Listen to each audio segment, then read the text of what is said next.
خۆشەویستی تلویزیۆنی پەرتۆ هەموو ڕۆژێ هەموو هەفتەیەک هەموو مانگێک هەر جارێ لە شوێنێک لە ئێران لە منتەقەیەک خەبەری ئەوەی کە کەسێک ژنێک خۆی دەکوژێ یان کە دەیکوژن یا خۆی دەسووتێنێ پێمان دەگاوە فەرهەنگی کۆنەپەرستانە و قەوانینی کەسیفی جمهوری ئیسلامی ڕۆژ بە ڕۆژ پەرە دەدا بەو شتە و باعث دەبێت کە هەموو ڕۆژێ ژیان لە ژنان زیاتر تاڵبێ و فشارێکی زیاتر لەسەر ژنان بێت. لە هەفتەی ڕابردوودا خەبەرێکی دڵتەزێنمان پێگەی کە لە ناوچەی مەریوان لە دێهاتێک بە نێوی شایر ژنێکی 34 ساڵە بەدەستی 3 براو یا 4 براو مێردەکەی کوژراوە. هەر بۆ بۆنەیەوە بۆی کە خەبەراتێکی زیاتر اطلاعاتێکی زیاترمان بێ لەوبارەیەوە لەگەڵ هاوڕەتی من وتوێژێکمانێ. هاوڕەتی من بەخێر بێ بۆ بەرنامەی ڕۆی تلویزیۆنی پەرتۆ. زۆر سپاس بۆ تۆ بۆ بینەرانی خۆشەویست و عەزیز. هاوڕەتی من هەروەکە باسم کرد و خەبەرەمان پێگەیشتووە دەتوانی بە وردی بۆمان باس بکەی کە بزانین چۆن بۆ شتەکە چۆن ڕووی داوە. بەڵێ هەروەکە خۆتان ئیشارەتان کرد بەڕاستی ڕۆژێ نییە هەفتەیە نییە کە خەبەرایە دڵتەزێن بۆ کوشتنی ژنان لە ئێرانە بەتایبەت لە کوردستانە بەدەست من نەگا یان بەدەستمان نەگا. هەر لەم هەفتادا تقریبان 3 تیرمانە ژنێ بەناوی سۆیبێ لە منتەقەی کۆماسیا لە دێیەکە بە ناوی شایەرە بەدەستی 4 برای کوژیە. جا کوشتنی ئەم کەسە چۆن بوو ئاوا دەست پێەکە ئەم کەسە ژیانێکی ناخۆشی بوو دوو ژیانی تەشکیلدا بە نامەوەفەقی و خۆی بەڕەزایەتمەندی خۆی نەبووە دوو زندگیەکە تەشکیلداویش کەمی بەڕەزایەتمەندی خۆی نەبوو بەڵکو بە ئیجبار و بە فشارەوە بووە. هەروە کە ماوەی دارای 3 مناڵە بێت ڕۆژێک لەتە کەسێکە کە خۆشیگەرەکە بێ ئەچێتە دەرەوە دوای ماوەیە بەراکانی ئەچن بە شۆنیا و ڕێدەی ئەمە پەیا ئەەکەن کە بلاقەرە لە حالێک کوێر مەسەڵی ناموسیوەمانە بۆیان ها دەبێتەوە کە خوشکەکان دە کەسێکا چووە ئەم کەسە ژنا خۆی علاقەی پێ بووە یانە ئەو دوو ئزواجە نامەوەفەق بوو علاقەی بەم کەسە بۆ لە بەداخۆ نێنداوەکەی فلاخۆ ئەچن ئەیگرن و بە ناخۆشترین بە سەحنەیە زۆر ناخۆشەوە بە چەقۆ دانەی لە براکانی ئەمە ئەکوژێت و وەختێکیش بە ئفتخارێک و یەت و ڕۆکات و بە ئاواییەت و ناو خەڵک بە ئفتخارێک و ێژە بەڵێ من خوشکەکە من بە چەقۆ پشتووە یەکێ لە براکانێژەیە ئەڵبەتە من دەستکیسی هەچوا براکە بۆ نەخش شۆکەشی تیاڕەوە لەم بەینا خەڵکیش زۆر نگەرانە بن لەم قەزیۆمانە جەریانەکە ئەزانن چون بیستە بیان کە ئەم ژنە بە زۆر دراوە بەشوو وایە جمهوری ئیسلامی ژێت ئەم هەم شۆکەی و هەم ئەم چوابرایە دەستگیرەکە وڵێ نەزەر خەڵکی منتەقە ئەوە سەکێ بەڵێ جمهوری ئیسلامی تا ئێستا بەبارها و بارا پێشاتۆ بێ لە ژنان کوژیاون هیچ عەکس و ئەمەلێکی نیشان نەداوە ئەمە کەسانیش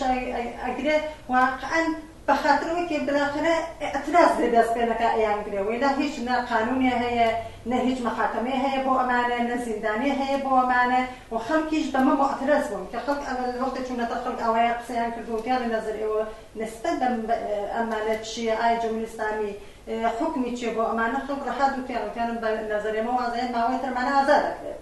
ئەمە یەکێ. دووەمە کوشتنی ژنان تەنیا بە سۆیبەوە هەڵ ناگەڕێتەوە بەداخەوە من خۆم یەکە ئەلعانە لە ساڵێک کەمترێک کە کوشتنی 5 دانە ژن بەدەستم گەیوە کە هەر لە منتەقەی مەریوان و لە کوردستان ئێرانە بووە کە 2 دانیان حتا لەو ژنانە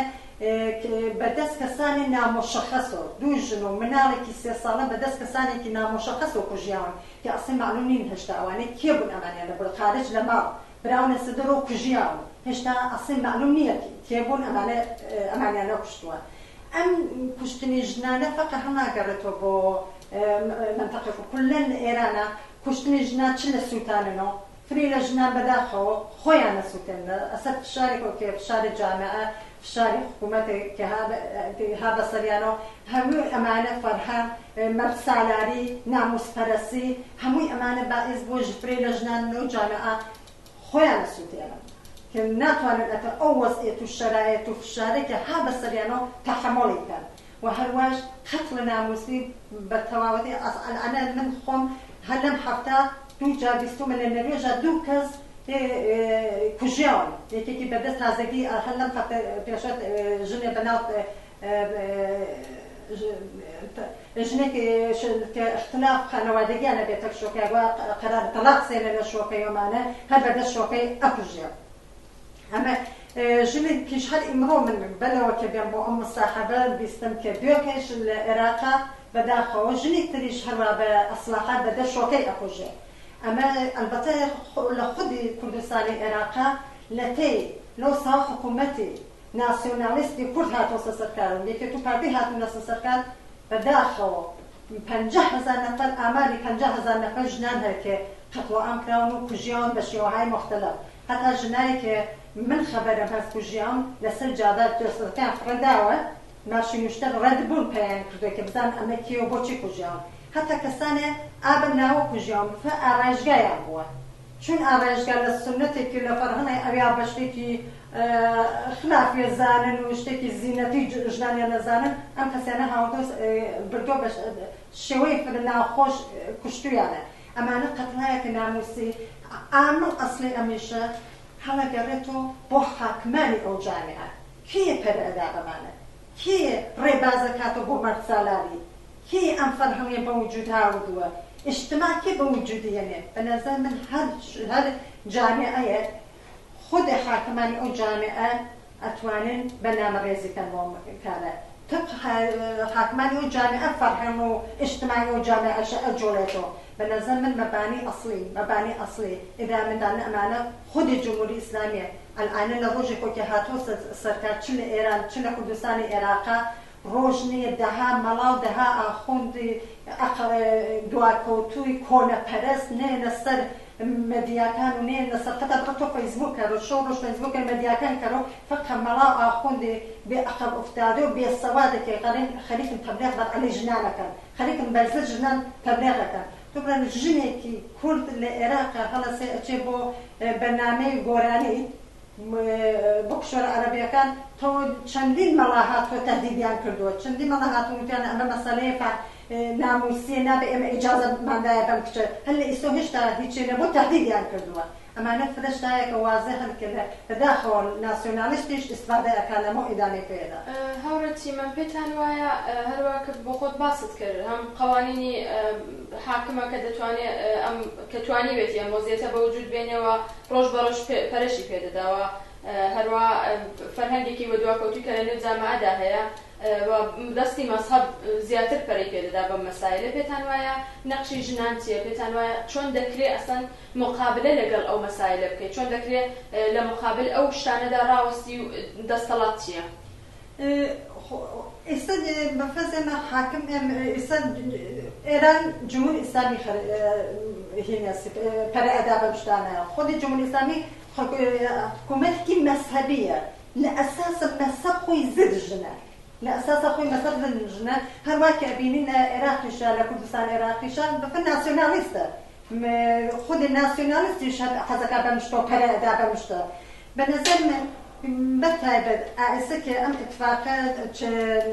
لە تەی یەک ساڵە لە مەریوانە 5 مەورد ڕووی داوە بە نەزەر من ژنانی مەریوان و هەروە ژنانی تەواو کوردستان و ژنانی ئێران چون بەشی زۆریشە لەگەڵێتەوە بۆ ژنانی ئێران کەواقعەن لەوێش فرەکەس ئەکوژیە کە شاید ئاواکێ بە خەبەرەکەی زووتر لە کوردستانە ئاگا بەدەستێمە لەوێ کەمە دێرتر بگا بەدەستێمەوە کەنا لەوێش فەفرێ لە ژنان تەنفرۆشی بۆچی ئەکرێت ئەوش خۆی فشارێکە بەسەر ژنانەوە ئەو نەبێ هیچ ژنێ خەسکە بڕۆ تەنفرۆشیکارش نەو فشارێکە لە جامعە لە خاص اقتصادی و ماڵی و ئۆکۆنۆمی و فرشت و بە ژنا تەخمێڵە بێ یەکی ئەمە یەکی خودسووتانە بۆچیە بێ بۆ ئەم هەموو خودسووتانە کەسە حەزەکە خۆی بسووتێنە نە ئەمانە گشتی فشارەیەکێکی لە حاکمی جامعە مەسەب لەو جامعە دایەسەپێنێ بەسەر خەڵکە وەلا بە نەزەر من هیچ باوکێ یان برایە حەزەکەم خوشکەکەی خۆی بکوژێ یان ژنەکەی خۆی بکوژێ مەسەبێکی ڕەواجی داوە بەم شتانە و ژنانی مەریوانش بە نەزەر من نەقش ئەساسیەکیان بووە بەتایبەت بە بۆنەی شەهین و چەند کەسی ترۆ کە نەوەد و ئەمانە کوژیابوون سێ چوار ساڵ بەرە ئیسە کوژیابوون ئەبووریت بەدەست باوک و برا و شتیانە و ئەعترازی زۆر عەزیم ڕێخرا که اما خوی فیلموشتکی ها بسر مدیا و ها بسر فیسبوک و معنی که بروی تواشای که اعتراضی زور یعنی که تظاهرات زور گفته تابع لکانی دینانی مریوانا جنان نقش زور جنان و پیوان زور نقش اساسیان بود لکشتنی شهینا به نظر من و هر یک جا جنانی مریوان نشانی انده با حاکمان عقب نشینی کن کرد جنانی سرخوش مریوان عقب نشینی کن کرد برژین به نظر من اشه انجارش چه جنان چه پیوان به تشکلی که باشترو و به نامه جدی ترو بین مثلا به میان ندندن بم رشک کجیجنانه بم ناموس پرسیه البته به نظر من تا جمهوری اسلامی هر بسرکار و تا کنه ناسیونالیست بالمسرکار و جمهوری اسلامی بسرکارو به امشتهر ابی امشتهر ریشکن نبه ریشکن دنی قتل ناموسی کشتنی جنان بلابردنی جمهوری اسلامیه لدرجه اولا ولی ام اتوانی من داخوازم لو انسان که انسانیت يعني هست لو احزاب و گروه هر کسی به هر عقیده یکو به هر تشکل یکو که هست ولی انسان دوست بين لم بواري وحداقة لم بواري ناموس برز قتل جنانه كروج بروج إيمان متواقع وقت بنيان أمشتان نفهم هذا نصر سويبة بالوسم إيش كان مسلي سويبة توانا ببو بين خبر كسر دربيا وعقل بنيان نار حتى دستي لرزشان موسى بس قتل ناموسي أوش أبو شوانك أي أنكجن بنزمن أما وقتك كي جركا بتوا أعزاب كان بتوا إنسان أعزاب خوازا كان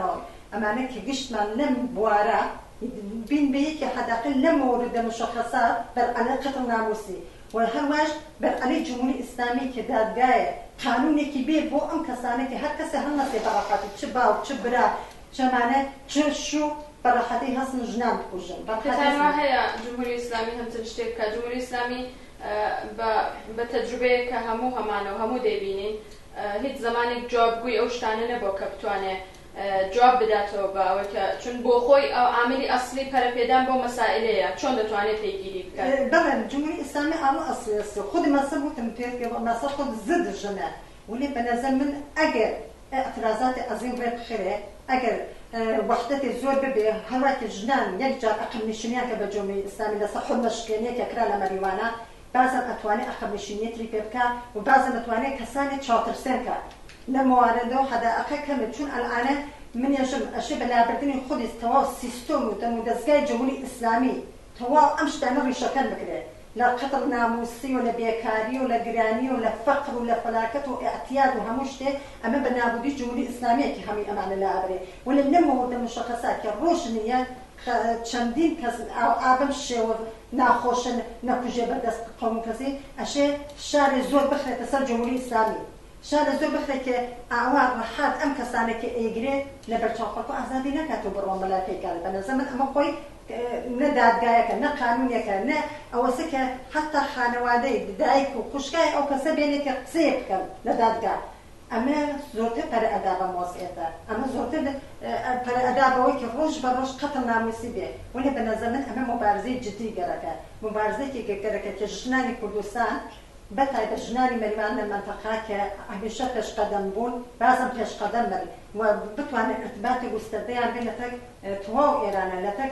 تو شارکانی کردستان توان اعتراض سراسری رقم بر علی اما بنظر من اما پاشکشی چاو حداقل چاو ام ناموس پرستانه اترسیمی که براحتی نتوانم هر جنیا که گرن بمشی و بتوانم عواقب و آنیا کم خوشه البته اما هر ام ناسیونالیست و ناموس پرستی هر ناکرد دولت کردستانه بداخو لشور أوروبية كانش فريل إما أبينين أرانا كسانة خلقي إيران يا عراق يا كردن يا بينه هلم كارانة كنم شو كارانة كن كخوي نموني النرويج كتايس دوكس الأواق جياو خوي نموني عراق كنزيك تايس لو رجوا كناسيونال سكان ككرد عاد حاكمان كردات نص سركان بداخو ناسيونال سكان نزيك بينجهزان نفر كجياو جنان بخاطر قطع ناموسي بشيء وهاي مختلف كجياوة أما شنايا بنظام محتتي أجيب دروس وقصابي كذا مبارزة جدي كذا بتوان تشبياوان وتشجنان وتشجواناني أو جامعة بتوان بعد على أيام مبارزة جدي وكيديران كذا زۆر سپاس هاوڕێکی مەنیدارابی ئەگەر قسەباسێکی دیکەت هەیە دەنا بە بەرنامەکەمان کۆتایی پێبێنین ئەگەر دەتوانی ئەگەر پەیامێک شتێک لێ دەتوانین لە یەک دەقەدا بفەرمووی. من پەیامم فقط بۆ خەڵک ئەوەستا ئەم مەسەلە بە جدی بگرن با هەر ڕۆژێک و هەر هەفتەیەک و هەر مانگێک بازم خەبەر کوشتنی کەسێ نەگاتە دەستمان بۆ وەسەی وەکو مەسەلەی ناموسپەرستی زۆر شتێکی دڵپەزێنە من خۆم لەم بوارە و خەریکم کارەکەم و نوشتەی زۆریشم نووسیوە هیوادارم کە چ پیاوانی جامعە چ ژنانی ئەم جامعە بتوانن ئەمە بە جدی بگرن و لە هەر شوێنێک کە ئەتوانن بەر ئەلەی ئەمە کارێک بکەن چ بەنووسین بێت چ بێ ئەتراز بێت چ بەوەکە بێنە خیابانەکان ئەمە زۆر ئەساسیە بەر ئەلەیمە ئەتراز بکەن ئەمە بە جدی بگرن و پەیگیری ئەم قەزیەکە. زۆر سپاس هاوڕێکی مەنیدارابی بۆی کە لە بەرنامەی ڕۆیەمەدا شرکەتت کرد. زۆر مەمنون و سپاس بۆ